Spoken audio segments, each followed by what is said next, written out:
এই শীতের সিজনে একবার গাজরের হালুয়া না করলেই নয়। তো এই শীতের সিজনকে আরও বিশেষ করে তুলতে আজকের এই রেসিপি।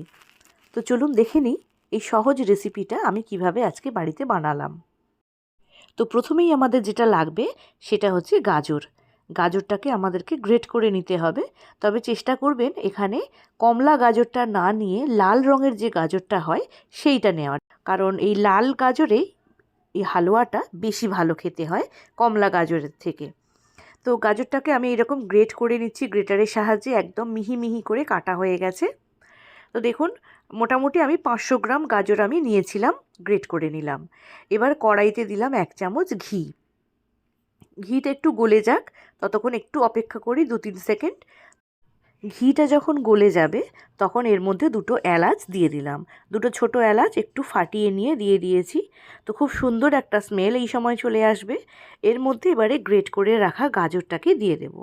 তাহলে গাজরের মধ্যে হালকা যে কাঁচা গন্ধটা থাকে সেটাও কিন্তু চলে যাবে যখন আমরা এই গাজরটাকে একটু হালকা করে ভেজে নেব। আর ঘি দিলে তো অবশ্যই এর টেস্ট আরও ভালো হবে।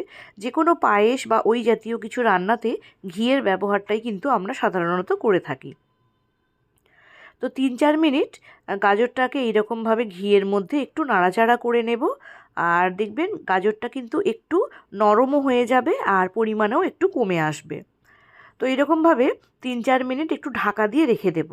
ঢাকা দেওয়ার পরে আপনাদেরকে দেখাচ্ছি এর পরিমাণটাও কতটা কমে এসছে দেখুন।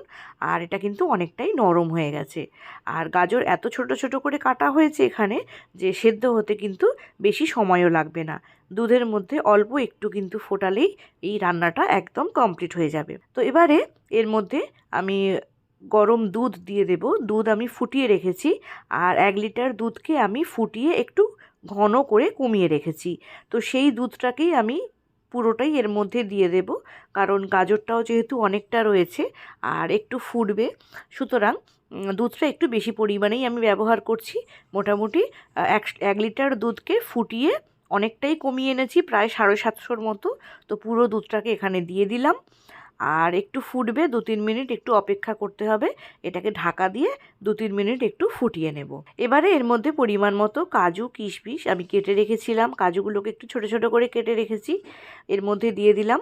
তো আর 2-3 মিনিট এটাকে এইরকমভাবেই একটু ফুটিয়ে নেব, তাহলে কাজু কিশমিশটাও একটু নরম হয়ে যাবে। তো গাজরের হালুয়া কিন্তু এমন কিছু কঠিন রেসিপি নয়, খুব সহজ একটা রেসিপি। আমরা প্রত্যেকেই কিন্তু চাইলে বাড়িতে করতে পারি, আর এটা কিন্তু খেতেও ভীষণ ভালো হয়। আপনারা যারা এখনও পর্যন্ত করেননি তারা একবার অন্তত এটা বাড়িতে বানিয়ে দেখবেন। তো মিষ্টির জন্য চিনি দিয়ে দিলাম। আমি মোটামুটি এখানে 200 গ্রামের মতো চিনি দিয়েছি, আর অল্প একটু গুড় আমি এখানে দেব। যেহেতু শীতকাল, গুড় তো এখন সব জায়গাতেই পাওয়া যাচ্ছে, খেজুরের গুড়।